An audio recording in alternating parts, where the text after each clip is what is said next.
প্রিয় শিক্ষার্থী, আজকে আমরা যে বিষয়টি নিয়ে আলোচনা করব সেটি হলো ইংল্যান্ড কেন প্রথম বিশ্বযুদ্ধে অংশগ্রহণ করেছিল। মানব সভ্যতার ইতিহাসে সর্বগ্রাসী প্রাণনাশকারী একটি যুদ্ধ ছিল প্রথম বিশ্বযুদ্ধ।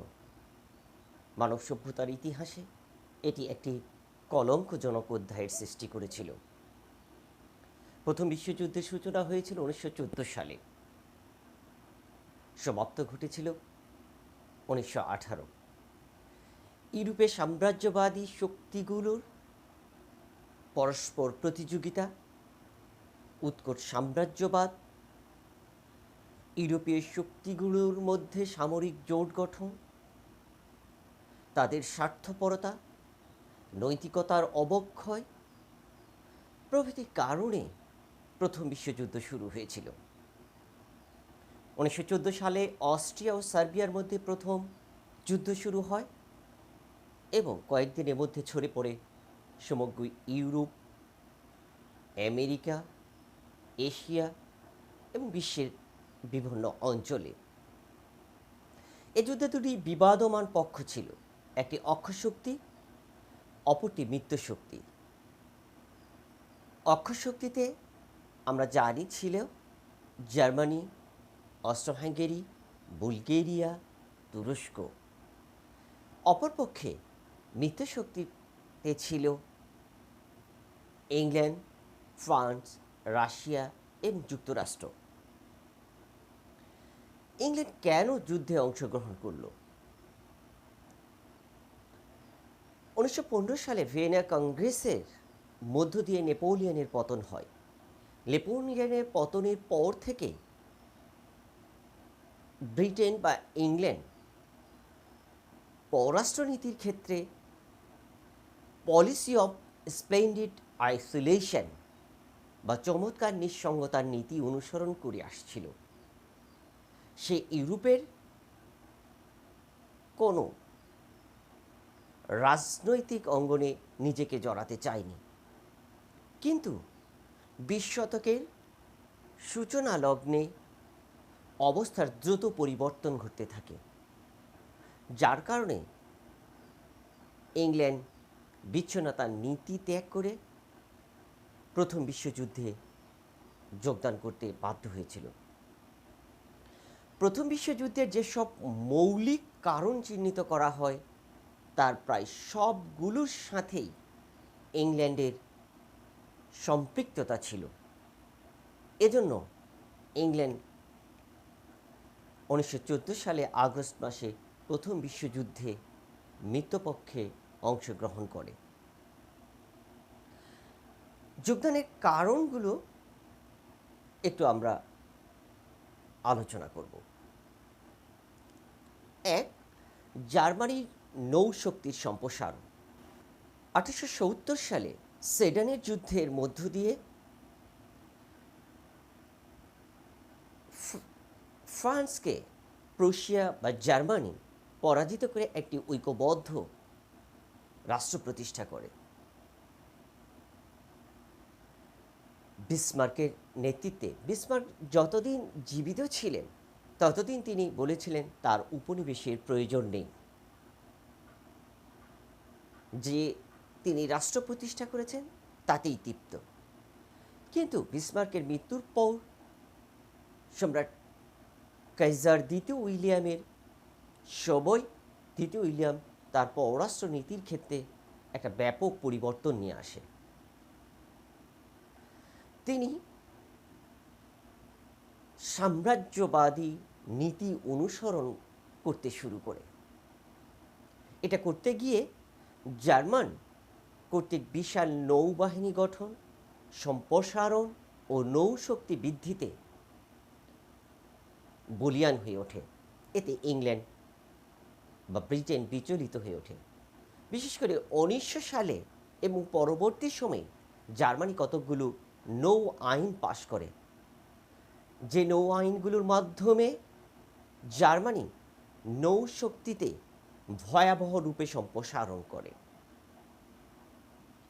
এবং এই নৌশক্তিতে পৃথিবীর অন্যতম শক্তি হিসেবে জার্মানি প্রতিষ্ঠিত হতে চায় এবং সমুদ্রের রানী যাকে বলা হয় ইংল্যান্ডের প্রতি চ্যালেঞ্জ ছুড়ে দেয়।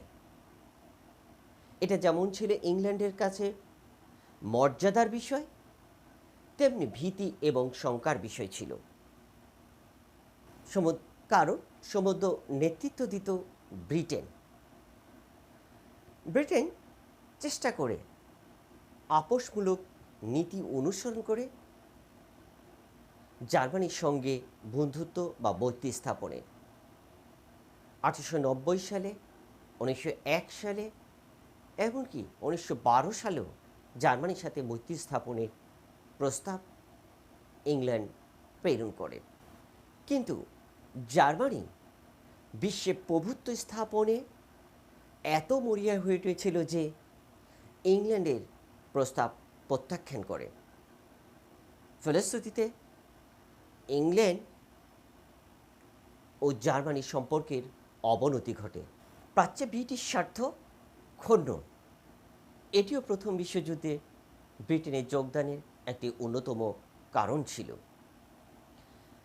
বিশেষ করে ইংল্যান্ডের নেতৃত্বে ত্রিপল আঁতাত গঠিত হয়। এই ত্রিপল আঁতাতের কারণে জার্মানি নিজেকে সকল দিক দিয়ে পরিবেষ্টিত দেখে নিকট প্রাচ্যের দিকে তার সাম্রাজ্যবাদী নীতি সম্প্রসারণ করতে বদ্ধপরিকর হয়। এই প্রাচ্যের দিকে জার্মানির অগ্রসর হওয়ার প্রমাণ মিলে তুরস্কের সাথে জার্মানির বন্ধুত্বপূর্ণ সম্পর্ক স্থাপন। আরেকটি, বার্লিন এবং বাগদাদ রেলওয়ে নির্মাণের অধিকার লাভ করে জার্মানি। এই দুটো ঘটনার ফলে ব্রিটেন শঙ্কিত হয়ে পড়ে, কারণ নিকট প্রাচ্যে ইংল্যান্ডের উপনিবেশ ছিল, যে উপনিবেশগুলোতে জার্মানি হস্তক্ষেপ করতে পারে। এর ফলে ইংল্যান্ডের নিকট প্রাচ্যে তার স্বার্থ ক্ষুণ্ণ হওয়ার আশঙ্কা দেখা দেয়। এই অবস্থা থেকে জার্মানিকে নিবৃত করার জন্য ইংল্যান্ড প্রথম বিশ্বযুদ্ধে যোগদান করেছিল। বিশ্বব্যাপী ইংল্যান্ডের বাণিজ্যিক স্বার্থ, এটিও ইংল্যান্ডকে প্রথম বিশ্বযুদ্ধে যোগদানে বাধ্য করেছিল। 1870-এর দশকে, আগেই বলেছি আমি, 1870-এর দশকে জার্মানি একটি ঐক্যবদ্ধ রাষ্ট্র হিসেবে প্রতিষ্ঠিত হয়। বিসমার্কের নেতৃত্বে, বিসমার্ক যতদিন জীবিত ছিলেন তিনি তার এই রাষ্ট্র নেতৃত্ব ছিলেন এবং উপনিবেশ প্রতিষ্ঠা করতে চায়নি, কিন্তু বনে বনে তিনি উপনিবেশ প্রতিষ্ঠা করার আগ্রহী হয়েছিলেন, যার ফল আমরা দেখতে পেয়েছিলাম বার্লিন সম্মেলনে। তথাপি তার মৃত্যুর পর সম্রাট কাইজার দ্বিতীয় উইলিয়াম জার্মানির উপনিবেশ প্রতিষ্ঠা আগ্রহী ওঠে।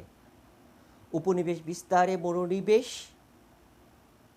করতে থাকে এবং সে বলতে চায় তার যে শিল্প বিপ্লব হয়েছে, সেই শিল্প বিপ্লবের পণ্যের বাজার প্রয়োজন, তার নিঃশ্বাস ফেলার জায়গার প্রয়োজন। ইতোমধ্যে ইউরোপের বৃহৎ শক্তিগুলো ব্রিটেন, ফ্রান্স, স্পেন সমগ্র এশিয়া এবং আফ্রিকাকে নিজেদের মধ্যে যেন ভাগাভাগি করে নিয়েছিল। তারা এই অঞ্চলে উপনিবেশ প্রতিষ্ঠা করেছিল। বলা হয়ে থাকে ইংল্যান্ড প্রায় উপনিবেশের 45% নিজস্ব দখলে রেখেছিল। এই উপনিবেশগুলোতে শিল্প উৎপাদিত পণ্য ইংল্যান্ড বিক্রি করত এবং উপনিবেশগুলো থেকে শিল্পের কাঁচামাল সরবরাহ করত। যখনই জার্মানি উপনিবেশ প্রতিষ্ঠা করতে চায়, উপনিবেশ দখল করতে চায়, এটা ইংল্যান্ডকে বিচলিত এবং আশঙ্কিত করে তোলে। না জানি তার উপনিবেশগুলো দখল করে ফেলে। এটা যদি করে তাহলে ইংল্যান্ড বা ব্রিটেনের বাণিজ্যিক স্বার্থ ব্যাপকভাবে ক্ষুণ্ণ হবে।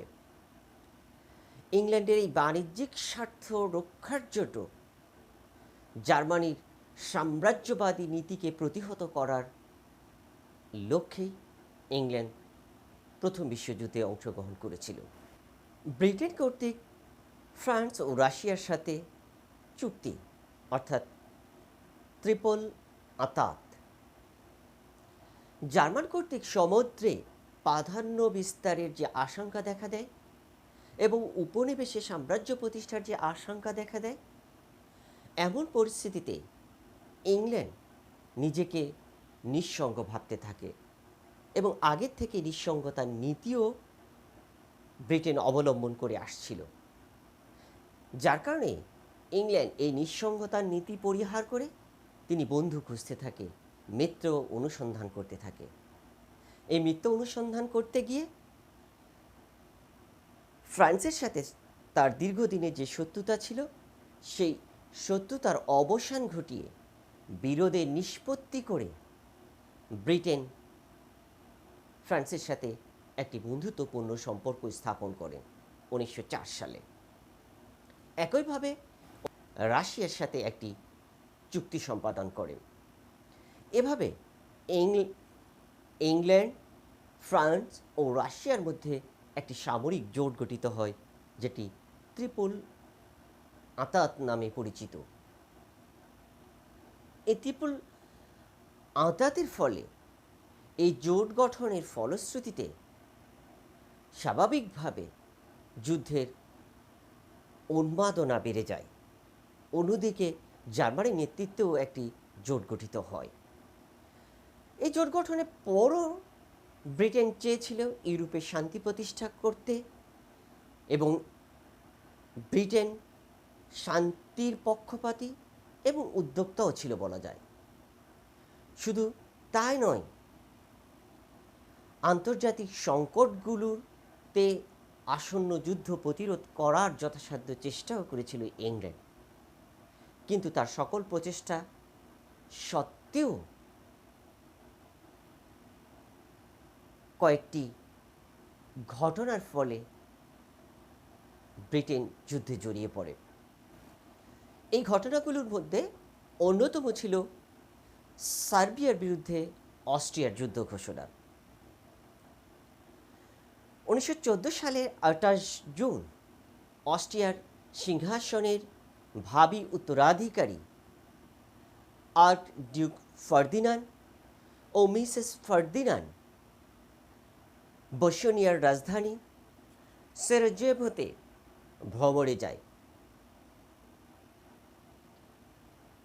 এতে সার্বিয়ার ইউনিটি ও ডেথ নামে সংগঠনের ব্ল্যাক হ্যান্ড নামে একটি গুপ্ত বাহিনী ছিল। এই গুপ্ত বাহিনীর সদস্য ছিল গ্রাভিলা। গ্রাভিলা যে কাজটি করেছিল, আর্কডিউক ফার্দিনান্ড এবং মিসেস ফার্দিনান্ডকে গুলি করে হত্যা করে। অস্ট্রিয়া এজন্য দায়ী করে সার্বিয়াকে। যদিও সার্বীয় বংশোদ্ভূত গ্রাভিলা অস্ট্রিয়ায় বসবাসরত ছিল। যা হোক, অস্ট্রিয়া দাবি করে যে হত্যার ষড়যন্ত্র সার্বিয়া করেছে এবং 23 জুলাই অস্ট্রিয়া সার্বিয়াকে 48 ঘন্টার মধ্যে কয়েকটি শর্ত মানতে চরমপত্র প্রদান করে।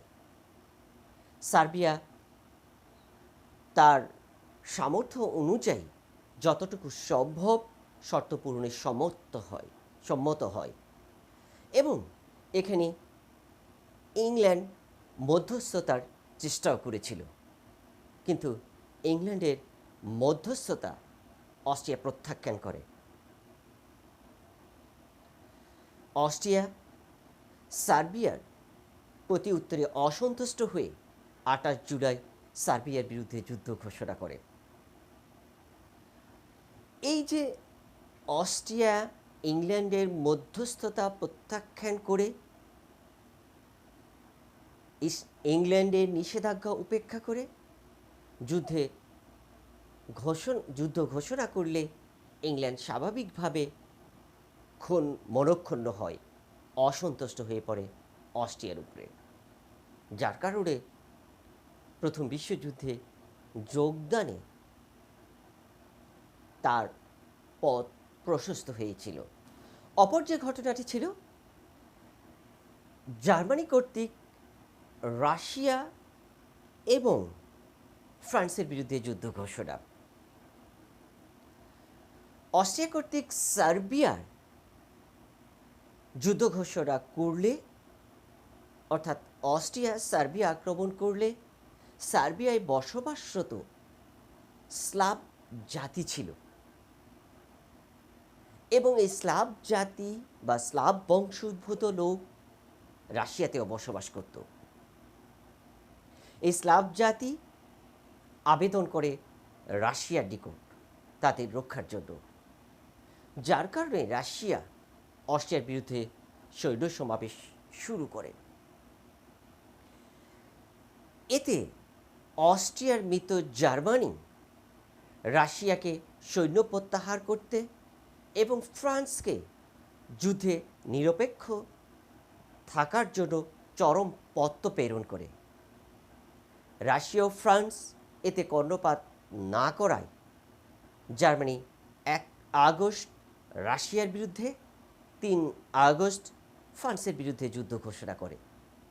অন্যদিকে ত্রিপল আঁতাতের মাধ্যমে রাশিয়া, ফ্রান্স এবং ইংল্যান্ডের মধ্যে যে সামরিক জোট গঠিত হয়েছিল, সেই সামরিক জোটের দ্বারা তারা পরস্পরকে সহযোগিতার কথা বলেছিল। এই সহযোগিতার কথার কারণে ইংল্যান্ড এই যুদ্ধে অংশগ্রহণে এক ধরনের বাধ্যবাধকতা পড়ে গিয়েছিল। তৃতীয় যে ঘটনাটি, সেটি হলো জার্মান কর্তৃক বেলজিয়াম আক্রমণ। জার্মানির আগ্রাসী কার্যকলাপ শীঘ্রই ইংল্যান্ডকে প্রথম বিশ্বযুদ্ধে অংশগ্রহণে বা প্রথম বিশ্বযুদ্ধে অবতীর্ণ করে। জার্মান ইতিমধ্যে ফ্রান্সের বিরুদ্ধে যুদ্ধ ঘোষণা করেছে। ফ্রান্সের রাজধানী প্যারিসে বা ফ্রান্সে দ্রুত প্রচার জন্য নিরপেক্ষ দেশ বেলজিয়ামের মধ্য দিয়ে সৈন্য সমাবেশের বা সৈন্য যাতায়াতের অধিকার দাবি করে। বেলজিয়াম জার্মানির এই দাবি প্রত্যাখ্যান করে। বেলজিয়াম জার্মানির এই দাবি প্রত্যাখ্যানের সঙ্গে সঙ্গে জার্মানি বেলজিয়াম দখল করে। 1839 সালে লন্ডন চুক্তি অনুযায়ী বেলজিয়ামের নিরাপত্তার স্বীকৃতি এবং নিশ্চয়তা প্রদান করেছিল ইংল্যান্ড। যখনই বেলজিয়াম দখল করে জার্মানি, তখন বেলজিয়ামকে রক্ষা করার দায় বর্তায় ইংল্যান্ডের উপর। ইংল্যান্ড 1914 সালের 4 আগস্ট জার্মানির বিরুদ্ধে যুদ্ধ ঘোষণা করে। অপর একটি যে ঘটনা ছিল, সেটি হলো উপকূলীয় রাজ্য রক্ষা করা। উপকূলীয় রাজ্যগুলো বহু শতাব্দী ধরে এগুলো রক্ষা করে আসছিল ইংল্যান্ড, এবং এগুলো যাতে নিরপেক্ষ থাকে তাও প্রচেষ্টা করেছিল, বিশেষ করে সমুদ্রের ওপারের, যেমন হল্যান্ড, বেলজিয়াম ইত্যাদি। এই রাজ্যগুলোকে সবসময় নিরপেক্ষ রাখার চেষ্টা করেছে ইংল্যান্ড তার নিজস্ব স্বার্থে। কারণ এই রাজ্যগুলো কেউ যদি দখল করে, তাহলে সেখান থেকে ইংল্যান্ডকে যে কোনো দেশ আক্রমণ করতে পারবে। এই কারণে ইংল্যান্ড এই রাজ্যগুলো রক্ষার ব্যাপারে প্রতিজ্ঞাবদ্ধ ছিল। যখনই বেলজিয়াম সমুদ্রের ওপারের এই রাষ্ট্রটি নিরপেক্ষ রাষ্ট্র দখল করে, তখনই এই উপকূলীয় রাজ্য রক্ষা করার দায় বর্তায় যেন ইংল্যান্ডের উপর নিজস্ব স্বার্থে, যার কারণে ইংল্যান্ড এই যুদ্ধে অংশগ্রহণ করেছিল। বিশেষজ্ঞদের মতামত, ইংল্যান্ড বা ব্রিটেন কেন প্রথম বিশ্বযুদ্ধে অংশগ্রহণ করেছিল এ সংক্রান্ত একজন বিশেষজ্ঞ এবং একজন রাজনীতিবিদ, বিশেষ করে ব্রিটেনের প্রধানমন্ত্রী এর মতামত দিয়েছিলেন। একজন বিশেষজ্ঞ যার নাম ছিল রামজে মুইর, আর রাজনীতিবিদ হিসেবে ব্রিটেনের প্রধানমন্ত্রী স্কুইথ। আমরা এই দুজন বিশেষজ্ঞর মতামত একটু দেখব। রামজে মুইর বিশিষ্ট ঐতিহাসিক, তিনি তার আ short history of British Commonwealth গ্রন্থে জার্মানির বিরুদ্ধে ইংল্যান্ডের প্রথম বিশ্বযুদ্ধে অংশগ্রহণের কারণ সম্বন্ধে বলেন, সততা ও সম্মান রক্ষার জন্য, বিশ্বের স্বাধীনতাকে বাঁচিয়ে রাখার জন্য এবং সভ্যতার অগ্রগতির মূল শক্তির উপরে আইনের বিজয়কে প্রতিষ্ঠিত করার জন্য ইংল্যান্ড তার ইতিহাসের সর্বাপেক্ষা ভয়াবহ ও কঠোর পরীক্ষায় অবতীর্ণ হয়েছিল। তৎকালীন ব্রিটিশ প্রধানমন্ত্রী মিস্টার স্কুইথ প্রথম বিশ্বযুদ্ধে কারণ বর্ণনা করতে গিয়ে এক বক্তৃতায় বলেন, যদি আমাকে জিজ্ঞাসা করা হয় কেন আমরা যুদ্ধ করছি, এর উত্তর আমি দুটি বাক্যের মাধ্যমে দিব। প্রথমত, একটি পবিত্র আন্তর্জাতিক দায়িত্ব পালন করার জন্য।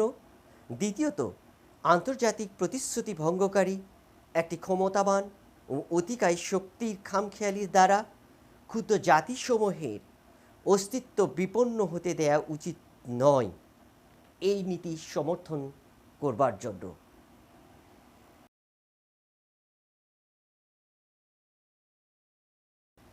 কনক্লুশনে, অর্থাৎ আমরা যে সকল আলোচনা করেছি, এই আলোচনা থেকে যেটা প্রতীয়মান হয় সেটা হলো 19 শতকের শেষার্ধেও বিশ্ব রাজনীতি থেকে ব্রিটেন নিজেকে বিচ্ছিন্ন থাকার একটা নীতি গ্রহণ করেছিল এবং আন্তর্জাতিক ক্ষেত্রে শান্তি রক্ষার চেষ্টাও করেছিল, কিন্তু শেষ পর্যন্ত নিজেকে প্রথম বিশ্বযুদ্ধে সম্পৃক্ত করতে বাধ্য হয় কিছু আন্তর্জাতিক পরিবর্তিত পরিস্থিতির কারণে। বিশেষ করে জার্মানির সাম্রাজ্যবাদী আকাঙ্ক্ষাকে প্রতিরোধ করা, নিরপেক্ষ বেলজিয়াম জার্মানি কর্তৃক দখল, আন্তর্জাতিক প্রতিশ্রুতির দায়িত্ব পালন, দুর্বল রাষ্ট্রসমূহকে আগ্রাসী জার্মানির হাত থেকে রক্ষা করা, সর্বোপরি ব্রিটেনের বিশাল উপনিবেশ এবং উপনিবেশ কেন্দ্রিক বিশ্বব্যাপী বাণিজ্যিক যে স্বার্থ, সেই স্বার্থকে রক্ষা করার জন্য ইংল্যান্ড প্রথম মহাসমরে যোগদান করতে বাধ্য হয়। ধন্যবাদ শিক্ষার্থী, ধন্যবাদ সকলকে।